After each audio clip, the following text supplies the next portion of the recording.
대북 관계는 제가 한국에 온 지 거의 20년이 되었는데, 정권이 바뀔 때마다 정말 360도로 바뀌는 대표적인 정책이 대북 정책이에요.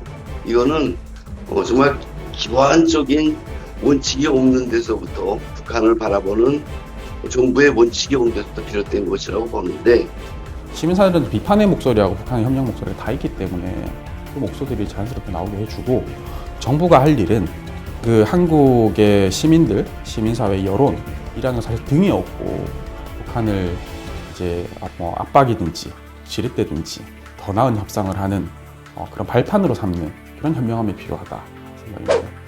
북한이 권한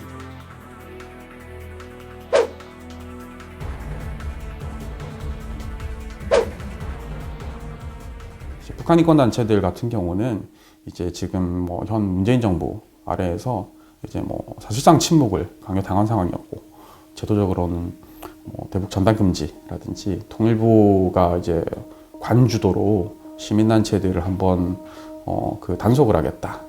이런 가장 나쁜 방식의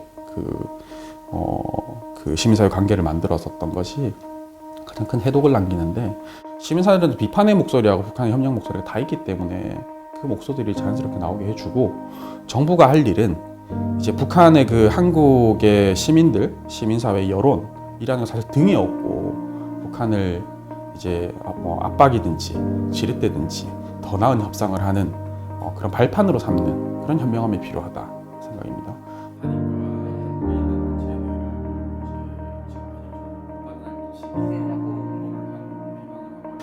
인권 침해를 자국민들이 인권 침해하는 그 나라들이 역사적으로 동서고금으로 자국민들이 인권 침해하다가 주변국들 또는 이제 가까운 나라들의 인권 침해를 서슴지 않고, 그게 이제 호전성으로 나타나서 이제 무력이나 핵 개발이나 이런 그 폭력적인 형태로 그 관계를 망가뜨리는 경우인데, 북한의 대표적인 경우인데, 한국의 시민들에게 북한 인권하게는 남의 나라 일처럼 들리는 것이 사실입니다. 근데 이제 그걸 들여다보게 되면은 왜 한국 정부가 당사자냐, 한국 정부가 가장 목소리를 주도적으로 국제사회에서 내야지 되느냐, 그걸 봤을 때에는 가장 많은 피해자가 우리 대한민국 사람들이라는 것입니다. 납북 국군포로 이제 그 규모는 어마어마한 규모, 수십만 명에 달하는 규모들이고, 그 가족과 후손들을 따진 수백만 명 규모에 달하는 것인데, 이게 북한 인권 문제가 아니라 우리의 인권 문제다라는 인식을 많이 강조를 해줘야지 된다.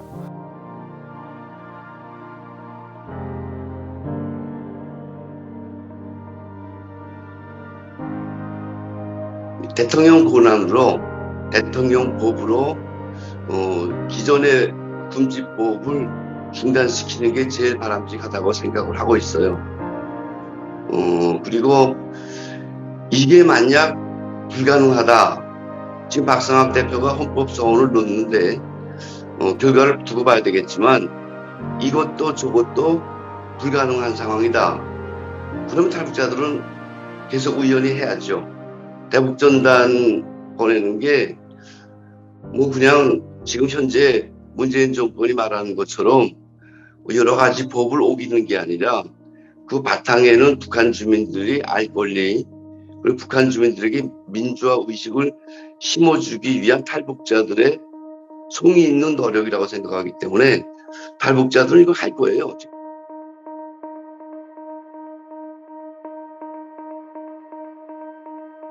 대북 관계는 제가 한국에 온 지 거의 20년이 되었는데, 정권이 바뀔 때마다 정말 360도로 바뀌는 대표적인 정책이 대북 정책이에요. 이거는 정말 기본적인 원칙이 없는 데서부터, 북한을 바라보는 정부의 원칙이 없는 데서부터 비롯된 것이라고 보는데, 솔직히 말씀드리면 과거에 이명박 박근혜 정권 때도 북한의 눈치를 보거나 북한과의 관계 개선을 위해서 탈북자들뿐만 아니라 한국의 NGO 단체들이 하는 북한 인권 활동 같은 것들을 탐탁치 않게 바라본 게 사실이에요. 북한 주민들은 우리가 반드시 끌어안아야 돼, 통일의 동반자라는 생각을 가지고 북한 주민에 대한 인도적 지원이라든가 저들을 대하는 원칙은 또 다르게 세워놔야지 기본적인 균형이 갖춰질 수 있다라고 생각합니다.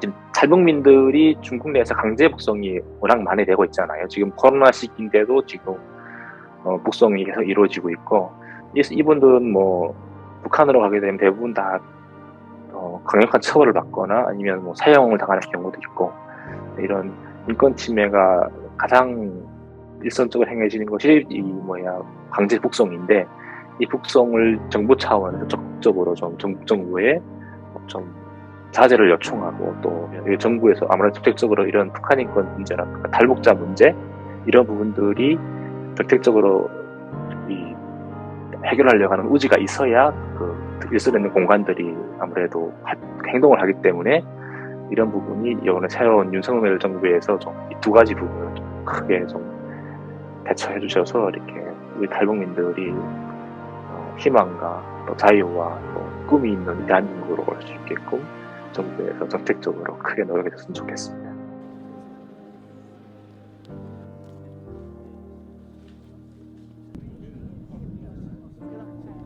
우리 탈북민들을 구출하다가 좀 사고가 나서 이렇게 중공안에 체포된 경우가 있었거든요.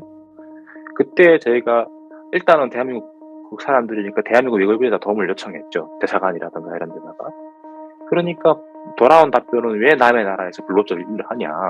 일단 이렇게 일선에 계시는 공무원들이 그 사람의 소재를 파악하고 중국 정부에다가 계속 요청을 하게 되면 중국 정부에서 함부로 말처리 못하거든요. 그런 거. 지금은 진보 정부 있을 때 5년 동안은 그런 걸 아예 안 했기 때문에 문제가 되는 거죠. 그래서 이것을 좀 이번 정부에서는 적극적으로 좀 일선에 있는 대사님들이라든가 영사님들이 적극적으로 그 사람들의 생명을 살리겠다는, 우리 국민의 목숨을 살리겠다는 사세로 임할 수 있게끔 강력하게 탈북민들은 데려오겠다라는 정책까지는 몰라도 의지만 있어도 그분들의 목숨을 살릴 수 있기 때문에, 또 북한 인권을 무시하지 않겠다라는 그런 공식적인 그런 의지만 표명해도 당연히 노력을 하게 되기 때문에 모른 척하고 그냥 평화, 협력 이런 것만 해. 북한 정부랑 하려고 했으니까 그런 것들이 어떻게 보면 3차 가해가 될 수 있기 때문에 최소한 이런 것들을 해결하려고 하는 의지가 대한민국 정부에 있게 되면 완벽하게 해결하지 못해도 많은 것이 바뀔 수 있다는 생각이 듭니다.